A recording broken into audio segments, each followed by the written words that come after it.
Tũgũtwara iharo-inĩ kũrĩa kĩama kĩa mũthako wa tennis gũkũ bũrũri-inĩ gĩkananĩire ngirimiti ya kũrutithania wĩra na aruna ao kuma bũrũri-inĩ wa Faranja itanya arĩ kwandandũra ũthaki ũyũ gũkũ bũrũri-inĩ.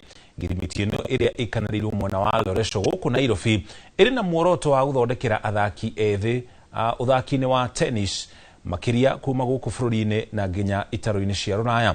Kũringana na Wanjiru Karani ũrĩa nĩ president wa Tennis Kenya, augĩte gĩkundi kĩa mbere kĩa athaki ethĩ megũkorwo magĩthiĩ kũrĩa Faranja na makoch ao gũkorwo makĩamũkĩra mathomo ma kũgacĩrithia ũthaki ũyũ gũkũ bũrũri-inĩ.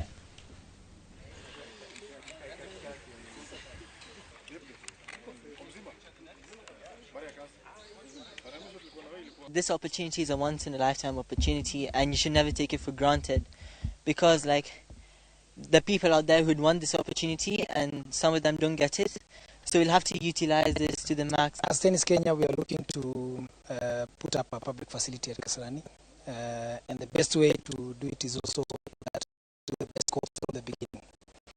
As much as in the medium term, we'll start with private clubs, which they have hosted us for almost 100 years, so we can't say that they have not done a good job. They have done a good job so far.